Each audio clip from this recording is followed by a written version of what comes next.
that you all have been conditioned to believe and identify with the same reality that most of humanity has been conditioned to believe and identify with.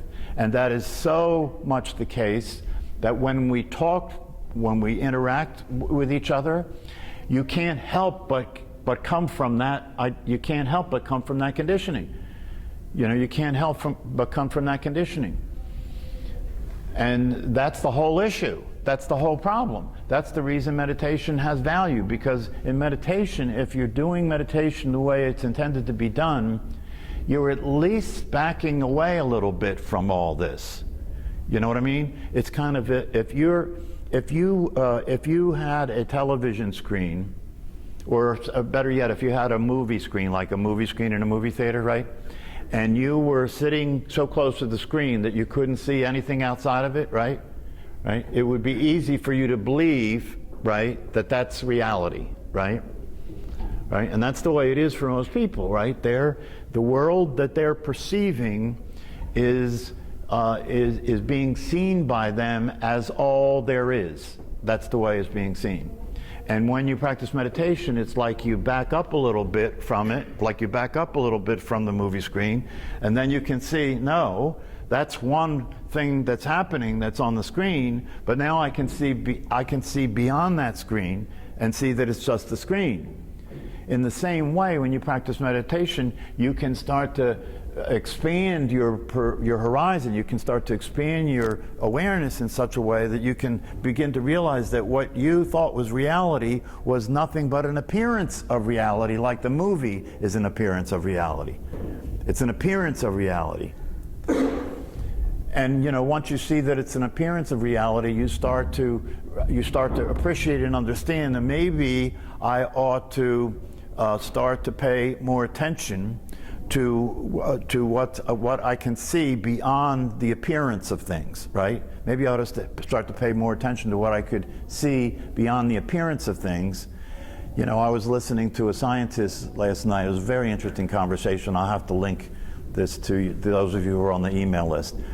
It was a conversation between a very intelligent medical doctor who was a meditator and somebody who's really interested in studying consciousness, and a scientist about reality.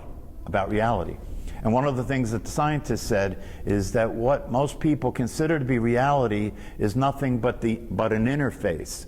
It's nothing but it's like a computer screen, right, that you're looking at. And you don't know that that's just a computer screen that you're looking at. You think it's all there is, but behind that screen are all kinds of computer chips and electronic components, right, that are generating that picture, right? And so, but the way people look at reality is they think that what's being presented to them, the picture, the perception that they're having, they think that is what really is, and that's all there is. And so, and one of the things he said about that was very interesting is he said, and the reason that that's the case, right, is because in the form that we exist in a human body, in the world we get born into, that the way the system that we are works is it has to dumb down everything and have us perceive what will allow us to survive. So it has to make everything appear in a very limited way that is showing up the way it's showing up, so that we can interact with that in time and space and survive.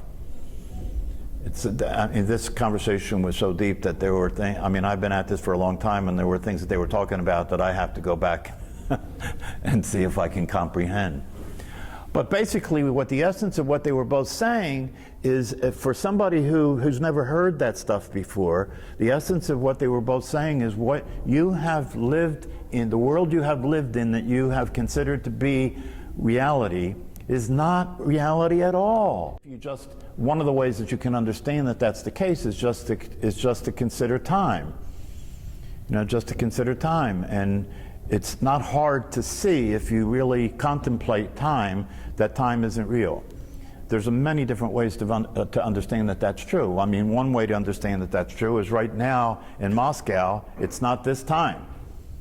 So if time was real, it would have to be consistent, right? But it's not real. It's made up. We change it twice a year, right? It's different all over the world, right? And so just by looking at that, you can see that it's not actually real.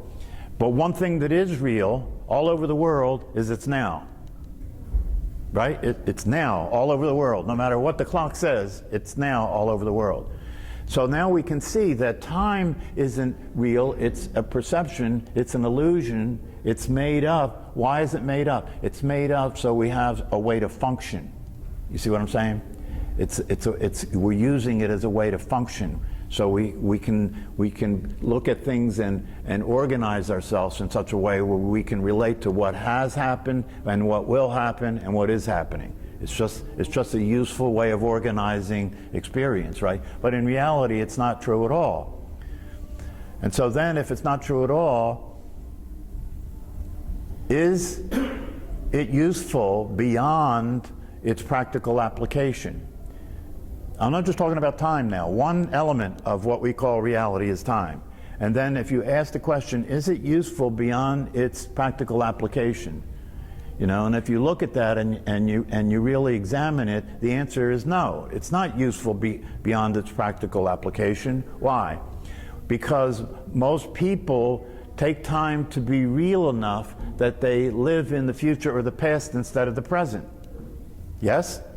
Most people consider time to be real enough that they live in time, not in reality. This is just one element of reality, time. Most people consider time to be real enough that they live in time, not in reality. What do I mean? Well, reality is now, right? It's the only real reality is what's happening right now, right? And so one of the things we practice in meditation is what? Being present, right? Being present. Why? Because if you're present, you're in reality. If you're not present, you're not in reality. Just this one thing explains a lot of human suffering, right? What do people worry about? The future, right? What do people regret? The past, right? Where do people spend most of their time? Thinking about the future or the past. Neither one of those things are actually real. Neither one of those things are actually happening, right? And so in reality, you got a mental illness. You got to check this out. What's considered normal that most people are doing, which is participating in time, right, relating to the past and the future, right? What's considered normal is actually mentally ill, because you are involving yourself and you're participating in something that's not real most of the time. And then see, that's what I mean when I say meditation brings into play the possibility of going sane, meaning it brings into play the possibility of your noticing, right, that you are ignoring reality, noticing that you are ignoring the truth, noticing that you are ignoring what matters the most, right? A child's got to learn its way into this world, right? But suppose you were to drop into this world that we live in from somewhere else as an adult with your ability to think, right? What would be the first thing that you would do? The first thing, is it not the case, stop and think, right? Is it not the case the first thing you would want to know is, where am I? Right? Where am I? That'd be the first thing you'd want to know, where am I? And then it wouldn't be long after that that you would come up with the question, not only where am I, but what am I? Right? Where am I and what am I, right? Those are the two questions almost all of humanity never asks in the entire time that they're alive. This is something that, you know, when you really get to an understanding of reality, this is something that is truly mind-blowing, that people ignore. The thing that people ignore more than anything else is the obvious questions. More than anything else, the people that ignore the obvious questions, like what the hell's going on here, right? What is this? What's happening, right? And what am I? They're the obvious questions, right? If a baby was born and instead of having to learn everything, so So by the time, see, here's the problem. By the time the baby learns everything, right, learns what everything is and what's going on, right, that's all they got to deal with. They don't have the ability to go back before they learned all that, right, and say, wait a minute, when I learn all this, that's just one version, right? They can't say that's just one version. Because everybody is agreeing that there's no versions, buddy. If you think that's just one version and you start experiencing another version, we call that crazy. We call that psychosis. Well, then we'll lock you in a locked ward. So, you know, one of the things you can get from practicing meditation, if you're doing it in earnest, if you're doing it the way it's meant to be done, is you can start to appreciate the idea that by meditating, you're backing away from just the routine, automatic way that you are. Seeing things the routine, automatic way that you see everything, assuming everything is the way it appears. You're starting to back off that a little bit and look, and then when you back off that and start to look at it, especially if you're studying the teachings that people have come up with thousands of years ago that came out of their practice of meditation, so you don't have to reinvent the wheel, right? Then you can start to look and say, wow, what the Buddha saw, I can see. It's possible for what the Buddha saw, I can see. It's possible for what Jesus saw, I can see. And that's, by the way, what they were saying, wasn't it? I mean, Buddha didn't wake up and say, well, I got it, but you'll never be able to get this. No, he didn't say that. He said, I got it, and what he actually said is, I got it, and you actually have it too, right? And you don't have to go through what I went through to get this, right? There are ways that you can learn about this and ways that you can use your ability to be aware and look and see what I see, and then you can be awake too. And whether we're talking about Buddhism or Christianity or anything in its original mystical form, that was the discovery, that was the possibility. And that's basically what I'm saying here. What I'm saying here is that if you really want to be powerful, if you really want to be happy, right? If you really want to have a perspective that allows you to enjoy life, right? Then you've got to be willing to ask these questions. It's like, I think it was Plato that said, an unexamined life is not worth living, right? In other words, if you're not willing to stop and look and see, let me really, to really stop and look and see what's really going on here. Is it possible for me to recognize what's going on here in a way that I can see it for what it really is, that I can see that it is a limited version of reality, that there is a much larger reality that I can begin to explore and I can begin to be related to, and in that much larger reality is the possibility that the suffering that people experience in this limited reality doesn't have to continue, that I can get beyond the way things appear in this limited version of things and see things in a much more panoramic way, in a much more open way. And because I can see things in a much more open way, I can experience life and what I am in a way that allows me to actually enjoy the possibility of my existence in this time and space reality. And so ultimately I can be in this time and space reality, and at the same time that I can function in this time and space reality, I know that the only true reality is now. And so I can still function in this reality, but I am not relating to it as all there is. I'm not relating to time, that time is real, right? I can still operate in it, right? But I don't relate to it in a way where my well-being and the quality of my life and my happiness is a function of time. Because I can see, I have enough insight, I'm awake enough to see that doesn't work. So time may be a useful way of functioning in the world, but it is certainly not a good idea to relate to it as if it's true, right? The same thing is true about the rest of it. Knowing who you are as a personality, knowing who you are as a name, knowing who you are as a body is necessary to function in the world we live in, right? You can't function in the world without an identity, right? You can't function in a world without considering this body to be you, right? But in a more absolute sense, is that true? See, if you back away a little bit and look at it, is it true that that's the case? If you back away and look at it, and meditation is a way of doing that, you can begin to see, wait a minute, let me slow down and look at this. Am I my body? Well, if I slow down and examine this, I can see that how can I be my body if I can be aware of my body? How can I be my body if I can see my body from somewhere other than my body?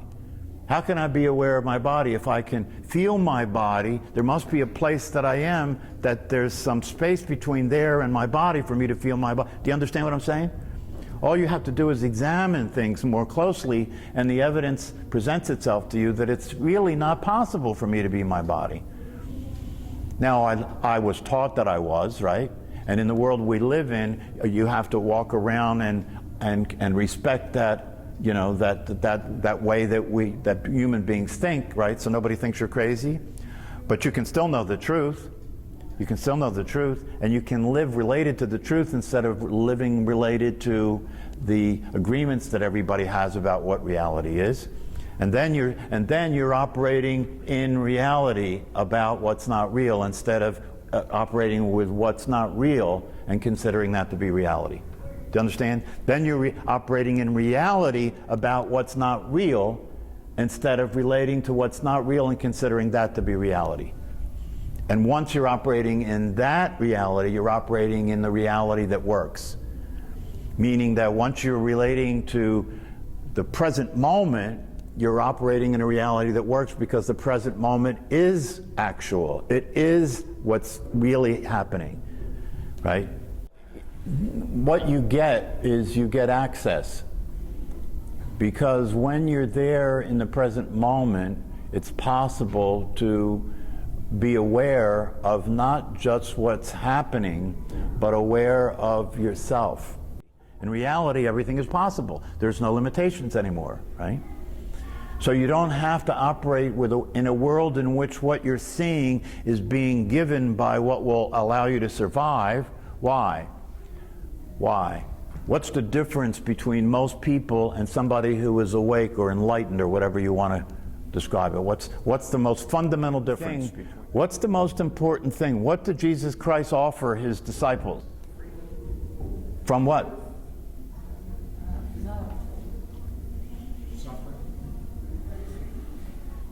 What did he say? He literally said, I offer you what? That's right. I offer you life everlasting. That's the big carrot, right? So if you're not physical, right, what's that mean? You can't die, right? So what's the most basic difference between somebody who's awake and somebody who's asleep? Somebody who's enlightened and somebody who's ignorant, right? Who you really are can't be threatened. Who you really are is not trying to survive. So the survival game is over. You don't have to survive anymore. You don't have to feel threatened by anything anymore, right? You have to have a peace to be in the world. You have to have a physical body. This is transportation, right? For consciousness, this is transportation, right? But you can be aware of that and know that it's not who you are, can't you? So now you're free to enjoy yourself and free to let go of surviving and being threatened and being afraid all the time and actually enjoy the trip that you're on, right? Because it's not going to go anywhere. That's one of the things that's true about awareness itself. It's not going anywhere. It's not going anywhere. It's just here. That's the only thing it's doing, is being here. It's not going anywhere. It didn't come from anywhere. It's not going anywhere. It's not trying to do anything. It's not trying to avoid anything. It's not trying to do anything. It's just being here. And then you can relax and enjoy yourself, right?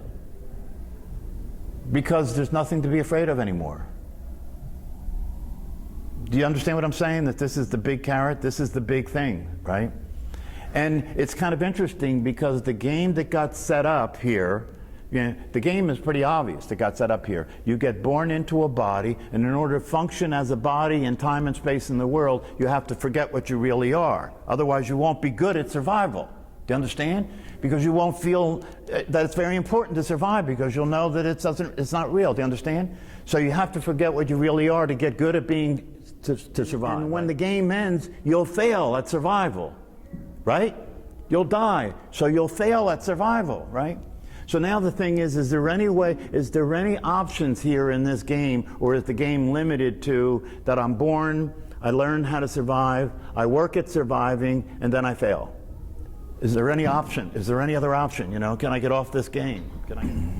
But maybe that's the setup here, right? And maybe meditation is just the beginning of stepping back enough to see what the possibilities are of getting out of that limited rut, getting out of that limited situation. And if it's really possible for you to do that, see, and this is something that I've said here before, part of what you really have to get through your skull, part of what you really have to get into your bones, is that what I'm talking about is real. If you really understand that it's really possible for you to wake up and see the truth and know and be convinced that the possibility is real for you to transcend these limitations that you're living in, that most people are living in, if you really get that it's actually true and you're convinced that it's true, would that not be the most important thing that you are dealing with in your life? Right? If we're talking about, instead of just living the little bit of time that human beings have, because it is a little bit of time, isn't it? Really? I mean, if you're as old as I am, you understand what I'm talking about, right? You know, when you're a child or you're an adolescent or you're a young adult, you think you got a lot of time? Wake up. You ain't got a lot of time, man. This is a blink, right? And so if that's the case, then you don't have time to waste, do you, right? Then you better start paying attention, especially if it's true that you can get free from this. You better start paying attention. And that's what the teachers are saying. You don't have to suffer in this life, and you don't have to be limited in this life. You can experience the truth of yourself. And if you experience the truth of yourself, then this life is a party. Then this life is enjoyable, because none of what seemed to be so is actually true in this life. And so if you see the truth and you're convinced that it's true, then there can't be anything more important for you than practicing meditation, paying attention, learning, coming to the understandings that are possible, developing the insights that are possible in terms of taking this further, having it be realer and realer and realer until it gets to the point that you're in the world but not of the world, right? Until it gets to the point where you're in a non-ordinary state all the time. You're in a see, people take ayahuasca to experience a non-ordinary state. People take psychedelics to experience a non-ordinary state. And then people take all kinds of other things to try and be comfortable in this uncomfortable situation we're in, right? Prescribed medication, alcohol, pot, television, food, you name it, right? But what if it's possible to experience a non-ordinary state? And when I say a non-ordinary state, I'm saying that what you consider to be a non-ordinary state is the ordinary state, right? A non-ordinary state is a state in which you can be experiencing, walking around in the world, aware of what's actually going on, which means that most of the people you're dealing with don't know what's going on, right? Walking around in the world knowing what's really going on, meaning that what's really going on is a dream that everybody's having, and everybody's afraid of each other, and everybody's afraid of death, right? Everybody's in the dream trying to get it all to work feverishly, right? And all the things they believe in and all the things they attempt to do to try and get it to work are always failing. They're always failing. That's why they keep trying to find something different to do, right? And in the end, they die. But you can be in the middle of that and not be part of that. You can be in this world, participate in this world, feel compassion for the people that are lost in the sauce, but not be part of that, and be happy. And have that energetic vibration that you are be something that is attractive to other people, so you can share it with other people, so they can get interested in the possibility that they don't have to die, they don't have to suffer. That's why if you do get into this and you do begin to experience this, there's no way you cannot somehow share it. That's why I'm here. There's no way you can somehow not share it, because it's like if somebody is dying of thirst, if somebody is dying of starvation and you have food, how could you not? Do you know what I mean? How could you not? It's the same thing. So I say all these things. We're talking about practicing meditation. I say all these things and then come back to the meditation again and saying, that's just the beginning of backing away a little and starting to see the possibility. But you've got to keep paying attention and notice what the possibility is and understand that it's true and understand that it's real, so that you can be committed enough to start to live consistent with what you have seen, right? You can live committed enough so you can start to be consistent with what you have seen, which means that you don't just keep sleepwalking, right? That you have your life start to be about paying attention and being aware of what's really going on and understanding that you're going to have to come out of a trance. And if you're going to come out of a trance, you're going to have to really pay attention, have strong intention, and you're going to have to practice things like being present that will bring you out of the trance. Like paying attention to your breath, learning how to breathe in a way that brings you into a presence. And then you can use that presence to learn and to see and to know and to experience the truth. Right?